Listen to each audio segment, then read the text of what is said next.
Halo guys, pada video kali ini gue akan menceritakan film yang berjudul Son 2021. Siapkan cemilan kalian, yuk kita masuk ke dalam ceritanya.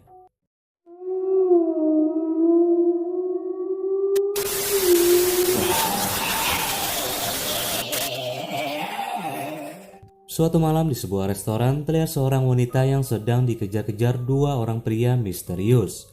Tak lama, dua pria itu pun datang dan wanita itu segera kabur menggunakan mobil. Di tengah hujan yang deras, tiba-tiba wanita itu berhenti dan merintih kesakitan. Ternyata wanita itu sedang mengandung dan akan melahirkan seorang bayi. Bayi itu pun lahir dengan selamat meski tanpa bantuan medis. Beberapa tahun kemudian, kini anak si wanita itu sudah tumbuh besar dan diberi nama David. Si wanita yang bernama Anna Hansen ini berprofesi sebagai guru TK. Sementara di lain waktu, ia juga mengikuti studi kuliah dan terkadang pulang sampai larut malam. Hingga ia harus menitipkan David kepada tetangganya yang bernama Susan. Selain memiliki paras yang cantik, Anna ini juga merupakan seorang pekerja keras. Ia juga menjadi satu-satunya tulang punggung untuk membesarkan David. Sampai di sini belum diketahui siapa ayah atau suami Anna, karena sejauh ini kita diperlihatkan mereka hanya hidup berdua saja di rumah itu. Suatu malam saat Anna selesai menidurkan David, ia mendengar ada suara yang ia kira itu adalah suaranya David. Dari luar kamar, Anna pun kemudian menyuruh David untuk masuk ke kamarnya. Namun tidak ada jawaban dari David. Merasa tidak mendapatkan jawaban, Anna pun segera melihat keadaan David di kamarnya. Namun saat pintu kamar David dibuka, terlihat ada banyak orang-orang di kamar David, yang bahkan Anna sendiri tidak sempat mengenali siapa saja mereka. Karena pada saat itu pintu tiba-tiba menutup dan terkunci dengan sendirinya. Di situ Anna pun mulai panik dan menggedor-gedor pintu kamar David. Dirasa pintu tidak bisa dibuka, ia lalu keluar untuk meminta pertolongan kepada Susan dan meminta Susan untuk segera menghubungi polisi. Setelah itu Anna kembali lagi ke rumahnya dengan membawa sebilah pisau. Namun pada saat itu pintu kamar David sudah terbuka dan bahkan orang-orang yang tadi ia lihat sudah tidak ada di sana. Can you hear me? David, can you hear me? Tak lama kemudian datanglah polisi yang kemudian langsung segera memeriksa rumah Anna. Namun polisi tidak menemukan jejak orang yang masuk ke rumah Anna. Bahkan polisi tidak mendapati adanya pintu ataupun jendela yang rusak. Anna berusaha menjelaskan kejadian itu kepada para polisi. Namun polisi itu menganggap kalau Anna hanya bermimpi saja. Namun polisi yang bernama Paul itu tetap akan menjaga dan mengawasi rumah Anna selama beberapa hari ke depan. Di hari berikutnya, polisi yang bernama Paul tadi menemui Anna dan ingin mencari tahu apa yang sebenarnya terjadi pada malam itu. Paul pun mulai sedikit percaya setelah mendengar kembali penjelasan Anna. Dia lalu memberikan kartu nama jika suatu saat Anna memerlukan bantuannya. How are you calling Paul? Pada malam harinya saat Anna sedang tidur, dia terbangun karena bermimpi aneh. Di mana di dalam mimpinya itu ia melihat David dengan wajah yang mengerikan. Tidak hanya itu, ia juga melihat bayangan seperti ada seseorang yang sedang mengawasinya. Karena ketakutan, Anna kemudian menelpon Paul untuk segera ke rumahnya. Setelah memeriksa keadaan rumah, Paul tidak menemukan apa-apa dan memastikan bahwa semuanya baik-baik saja. Tapi Anna yakin kalau ada seseorang yang berusaha menerornya.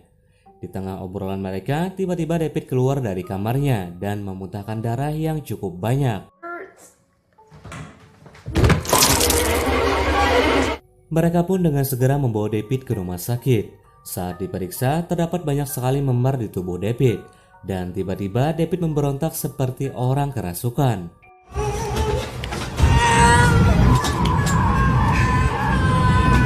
Dari hasil pemeriksaan dokter, mereka tidak menemukan penyakit apapun yang diderita oleh David. Dan hal ini membuat Anna dan Paul semakin bingung. Setelah itu Anna segera menemani David yang masih terbaring tak sadarkan diri. Tak lama kemudian, tiba-tiba David tersadar dan Anna pun langsung memanggil dokter untuk meminta pertolongan. Setelah mendapatkan perawatan, singkat cerita, akhirnya kini David pun sembuh dan kembali normal. Mine says It's my zombie killing sword. It has 6 spikes. 1, 2. Kebahagiaan pun terlihat di wajah Anna, ditambah ada sosok Paul yang selalu setia menemaninya. Di sini terlihat kalau Anna mulai menyukai Paul, begitupun sebaliknya. Benih-benih cinta pun mulai tumbuh di antara mereka. Paul berjanji bahwa dia akan menjaga keselamatan Anna dan David. Di saat mereka sedang asik bermesraan, tiba-tiba David berteriak dan tubuhnya kembali mengalami kejang-kejang. Pada akhirnya David pun harus kembali dirawat di rumah sakit. Di situasi inilah Anna mulai jujur kepada Paul bahwa sebenarnya dia dulu adalah anggota sekte penyembah iblis.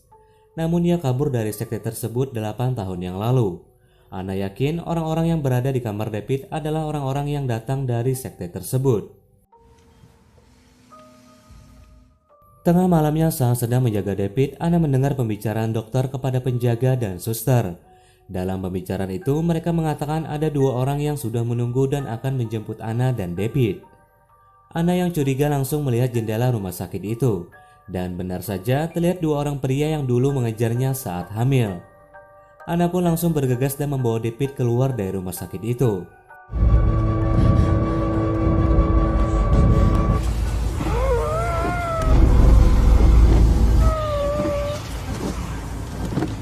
Anna membawa David ke rumah Susan dan menitipkan David di sana, sedangkan dia pulang ke rumahnya untuk berkemas dan mengambil barang-barang penting yang akan dibawanya untuk pergi dari daerah tersebut. Dia juga sempat mendapat telepon dari Paul yang menanyakan keberadaannya. Anna meminta Paul menemui mereka di depan sekolah dan memberitahu Paul bahwa pihak rumah sakit juga terlibat dalam sekte penyembah iblis. Setelah itu dia kembali ke rumah Susan untuk menjemput David, namun pintu rumah Susan terkunci. Anna juga mencoba memanggil-manggil namun tidak ada jawaban dari Susan. Dari jendela Anna melihat rumah Susan dalam keadaan berantakan. Dirasa ada yang tidak beres, dia lalu masuk lewat pintu belakang sambil membawa sebilah pisau dan palu.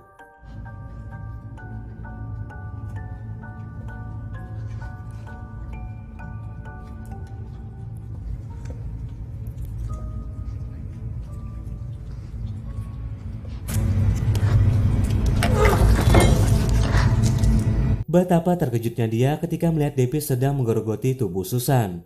Di situ David juga berkata kepada Anna bahwa ia sekarang sudah lebih sehat. Anna pun tak bisa berkata-kata lagi setelah melihat tingkah anaknya itu seperti hewan buas.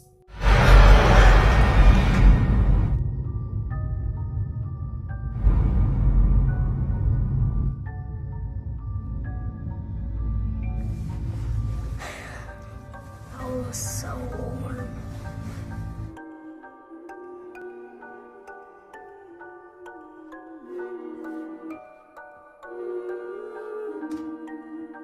Anna yang tahu kalau David sedang dirasuki oleh roh jahat kemudian bergegas keluar dari rumah itu dan pergi mencari tempat yang lebih aman. Anna memutuskan menginap di sebuah motel. Di situ terlihat David kini lebih baik dan sehat setelah dia memakan tubuhnya Susan. Keesokan harinya Anna kembali melanjutkan perjalanan. Dia kemudian menuju ke tempat teman semasa kecilnya yang bernama Jimmy, berharap temannya itu dapat menolongnya.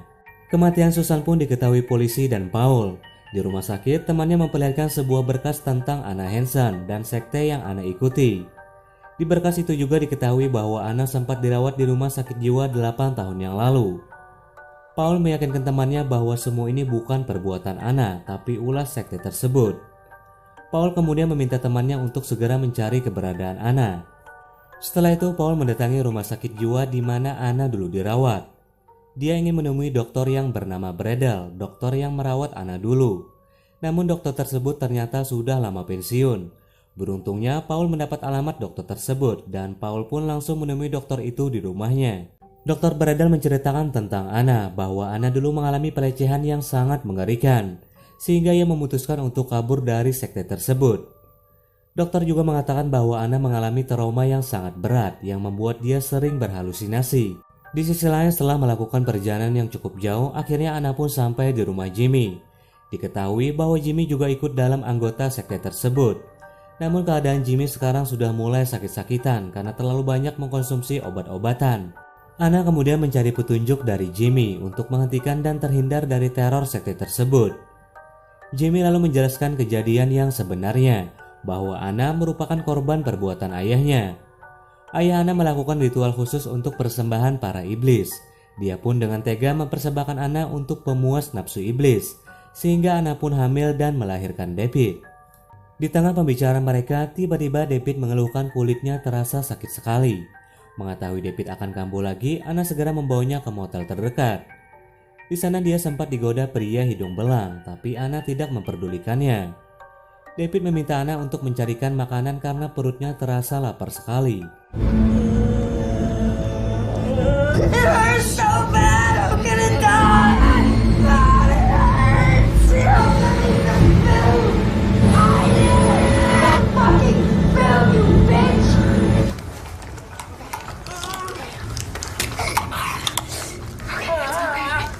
Okay.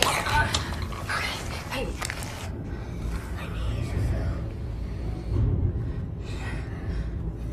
Anna pun mulai kebingungan karena David ingin kembali memakan daging orang. Di tengah kebuntuan yang sedang ia alami, dia teringat pria hidung belang yang sempat menggodanya tadi.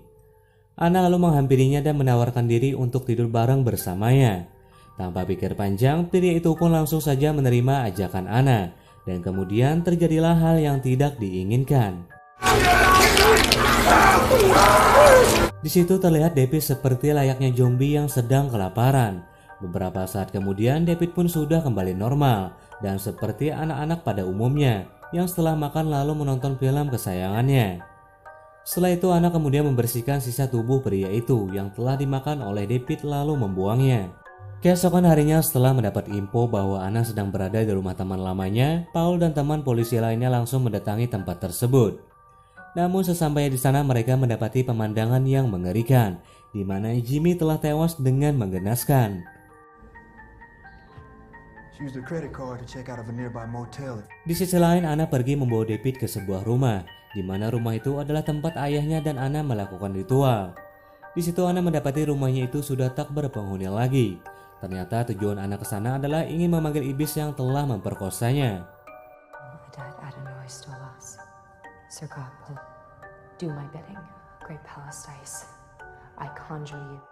Anna lalu membacakan mantra-mantra agar si iblis datang dan meminta si iblis menyembuhkan anaknya itu, serta mengancam jika iblis itu tidak datang maka dia akan membunuh David. Dan tak lama kemudian muncullah iblis itu tepat di belakang Anna.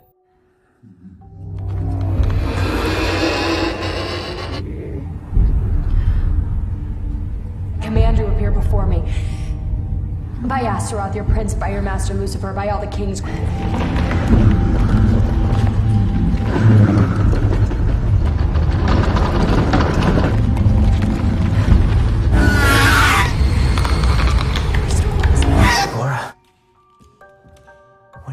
Namun tiba-tiba Paul datang mencoba menenangkan Anna yang sedang memegang pisau.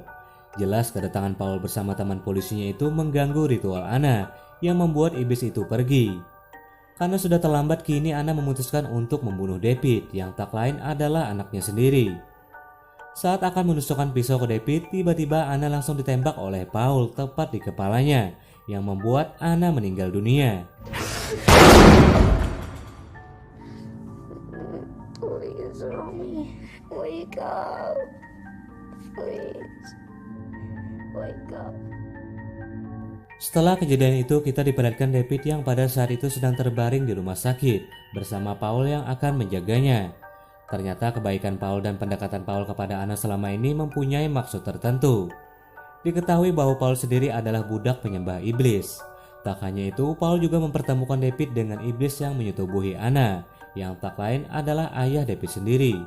Dan film pun berakhir.